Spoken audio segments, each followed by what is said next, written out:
Hello दोस्तों, कैसे हैं आप लोग। उम्मीद करता हूँ बढ़िया से होंगे आप लोग।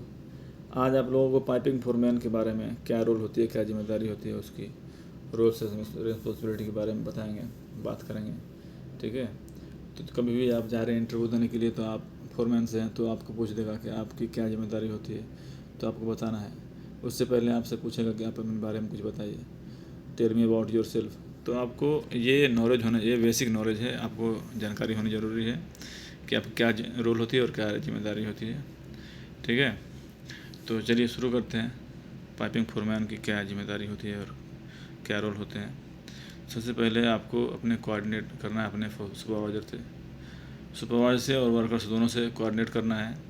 सुपरवाइज़र से इसलिए कि कुछ लेटेस्ट अपडेट है या फिर कुछ ड्राइंग में रिवीजन आया है तो उसके लिए, और भी कुछ काम है, इक्विपमेंट चाहिए, मटेरियल चाहिए, जो भी चाहिए तो उसके लिए। और वर्कर से इसलिए कि जो हमने प्लान दिया है उन प्लान के मुताबिक काम चल रहा है कि नहीं चल रहा है, कुछ प्रॉब्लम है क्या, उसको तो सॉर्ट आउट करना है आपको।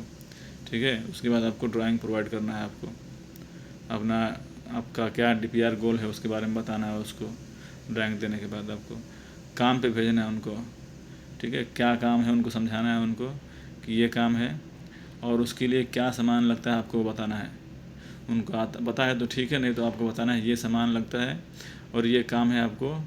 और जब तक कि वो समझे नहीं कि हाँ क्या काम है, तब तक आपको समझाना है उसको। आपका जिम्मेदारी है कि समझाना है उसको कि क्या काम है आज का। ठीक है। उसके लिए टूल्स क्या चाहिए, क्या टेकल्स चाहिए, क्या मशीनरी चाहिए, क्रेन चाहिए, जो भी चाहिए आपको प्रोवाइड करना है उसको स्टोर से इशू करा के। ठीक है। ये ध्यान रहे कि आपका जो गोल है, आपका जो टारगेट है शाम तक का, वो अचीव कर लें हम। ठीक है। उसके बाद परमिट निकालना है आपको। अगर पीटीडब्ल्यू का ट्रेनिंग है आपके पास तो ठीक है, अगर नहीं है तो अपने सुपरवाइजर से कहिए कि वो परमिट निकाल के दे आपको। परमिट निकालिए, बिना परमिट के काम नहीं कर सकते हैं आप। परमिट के बिना परमिट काम करना मतलब बहुत ही डेंजर है। ठीक है। उसके बाद आपको टूल बॉक्स स्टॉक करना है अपने ग्रुप के साथ। पूरा जो भी वर्कर है, जितना आपके पास टीम है, उस सब के साथ में टूल बॉक्स करना है। एलएमआरए करना है आपको। एलएमआरए मतलब जितना ग्रुप है, हर ग्रुप का जहाँ काम है वहाँ पर जाके एलएमआरए करना है आपको। 360 डिग्री हजार्ड के बारे में बताना है उसको, किस तरह से काम को आसान इस तरीके से कर सकते हैं उसको बताना है उसके बारे में। ठीक है। एरिया बैरिकेड करना, जहाँ काम कर रहे हैं आप एरिया बैरिकेड करना है आपको कि दूसरा कोई यहाँ के गिर ना जाए, कुछ चोट ना लग जाए उसको। ठीक है। आपको साइन बोर्ड लगाना है, जहाँ बैरिकेड करेंगे उस पर साइन बोर्ड लगाना है कि क्या काम चल रहा है। ठीक है। जो आपको ड्राइंग मिला गया है वो और मटेरियल जो मिला गया है वो सेम है कि नहीं सेम है, वो आपको चेक करना है हमेशा। ये बहुत ही इंपॉर्टेंट है। आपको जो जो काम मिला है, जो आइसोमेट्रिक मिला है या फिर जो जीएडी मिला है वो, और जो हमको मटेरियल मिला है वो मैच कर रहा है कि नहीं मैच कर रहा है, कोड दोनों का। क्रू वाइज शाम को जितना क्रू है, जितना ग्रुप है आपके पास, सबको एक एक का डीपीआर आपको लेना है। लेके लेके डीपीआर बनाना है आपको। उसके बाद रिपोर्ट, वो डीपीआर के हिसाब से रिपोर्ट बनाना है आपको।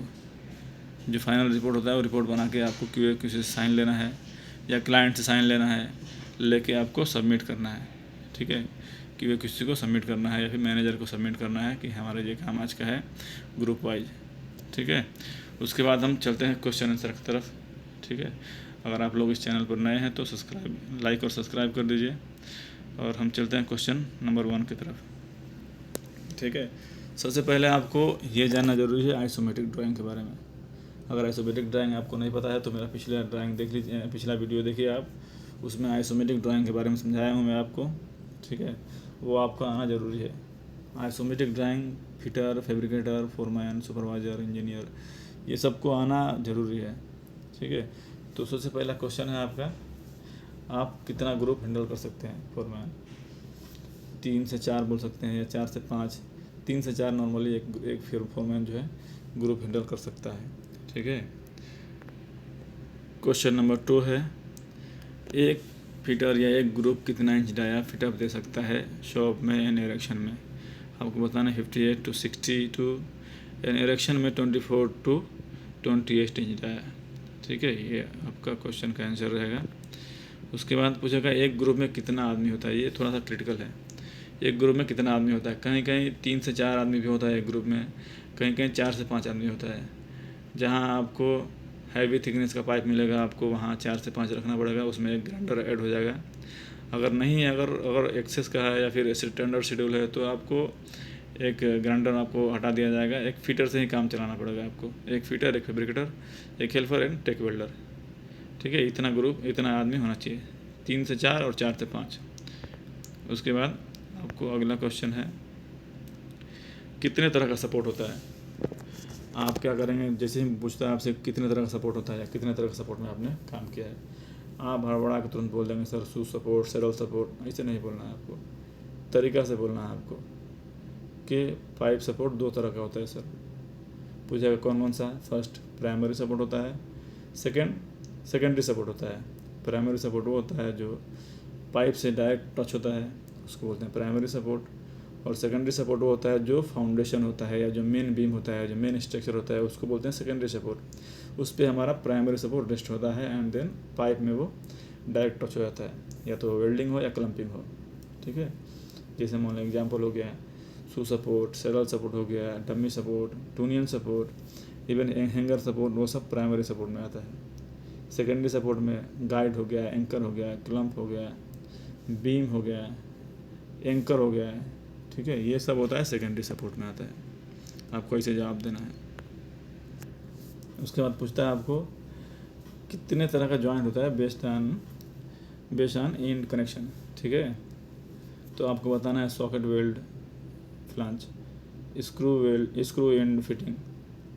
ठीक है, सॉरी ये सॉकेट वेल्ड फिटिंग है एंड ये स्क्रू विंड फिटिंग है एंड देन तीसरा जो है आपको बट वेल्ड जो होता है, बेवल जो होता है, बट वेल्ड फिटिंग होता है। ठीक है, 3 तरह का इसको, जो फर्स्ट वाला है सॉकेट वेल्ड फिटिंग है। ठीक है, उसके बाद 6th नंबर जो क्वेश्चन है आपको मेटल बैंड के बारे में कुछ बताइए। आप जानते हैं मेटल बैंड के बारे में, तो बताइए। तो आप बोलिए उसको कि हाँ ये फैब्रिकेटेड एल्बो होता है जो बनाया जाता है शॉप में ही। इसको हम वाटर लाइन में, फायर वाटर लाइन में, सी वाटर लाइन में या लो प्रेशर लाइन में इस्तेमाल करते हैं। ठीक है, ऐसे कहना है आपको। 7th नंबर क्वेश्चन है आपका हाइड्रो टेस्ट के बारे में बताइए, या हाइड्रो टेस्ट क्यों किया जाता है। ठीक है, तो पाइप का हाइड्रो टेस्ट इसलिए करते हैं कि उसमें जो भी डिफेक्ट हो मालूम चले हमको। जैसे आपका पाइप क्रैक है उसमें, या जॉइंट में लीकेज, जॉइंट क्रैक है उसमें, जॉइंट में पिन होल है, फ्लांज जॉइंट में लीकेज है, वाल्व में लीकेज है। ठीक है, या फिर हो सकता है मैन्युफैक्चर्ड करके आ गया हो वेंडर के थ्रू, और कई बार होता है कि वाल में लीकेज आता है। वाल मतलब जॉइंट में लीकेज आता है, उसका बोल्ट कैसे पानी आ जाता है। तो उसको हम उसके लिए हम हाइड्रो टेस्ट करते हैं।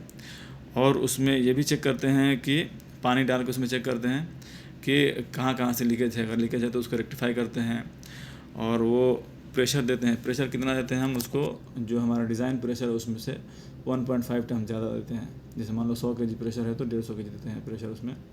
और देखिए हम उसमें एक गेज लगाते हैं, लेवल गेज लगाते हैं, PSB लगाते हैं। ये बड़ा टॉपिक है, बताऊंगा इसके बारे में अलग से वीडियो। ठीक है, तो ये 1.5 टन प्रेशर देके उसके बाद हम चेक करते हैं। हमारा 1 घंटा या फिर हाफ आवर होल्डिंग टाइम होता है। अगर हमारा जो लेवल गेज होता है, मतलब प्रेशर गेज होता है, वो अगर सब कुछ सही रहा, प्रेशर गेज सेम है जो अभी है और 1 घंटा बाद भी सेम है, इसका मतलब हमारा पाइप ओके है। इसको हम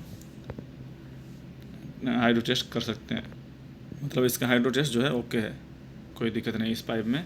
इसको हम भेज सकते हैं आगे, फिर जाके वो अपना नेक्स्ट क्वेश्चन आता है हमारा, कितने तरह का पाइप होता है।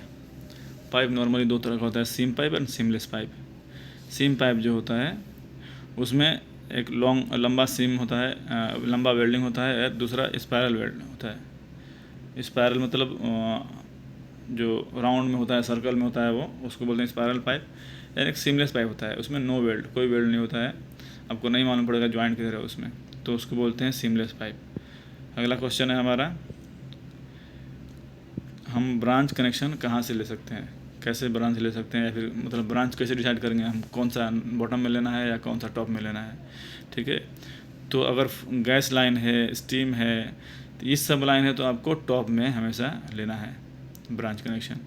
अगर लिक्विड लाइन है, जाहिर सी बात है लिक्विड लाइन है तो उसका ड्रेन हो सकता है, ड्रेन डाउन से ही होगा। और एयर लाइन है तो हमेशा एयर ऊपर ही रहेगा, गैस ऊपर जाएगा। तो वो इस वजह से हम जो गैस लाइन है उसको ऊपर से लेते हैं कनेक्शन, और जो लिक्विड होता है उसको बॉटम से लेते हैं कनेक्शन। ठीक है, उसके बाद हमारा आता है अगला क्वेश्चन रेड्यूसर के बारे में। Eccentric and concentric. Eccentric reducer और कॉन्सेंट्रिक रेड्यूसर दो तरह का ही रेड्यूसर होता है, ठीक है। इसेंट्रिक रेड्यूसर हम यूज़ करते हैं नॉर्मली पंप सक्शन में, ठीक है, पंप सक्शन में यूज़ करते हैं, और कॉन्सेंट्रिक रेड्यूसर यूज़ करते हैं हम डिस्चार्ज में। और उसके बाद ये इसेंट्रिक रेड्यूसर इसलिए यूज़ करते हैं कि हमको बॉटम ऑफ पाइप जो है वो मेंटेन क्या कर सकते हैं आराम से, ठीक है। अगला क्वेश्चन हमारा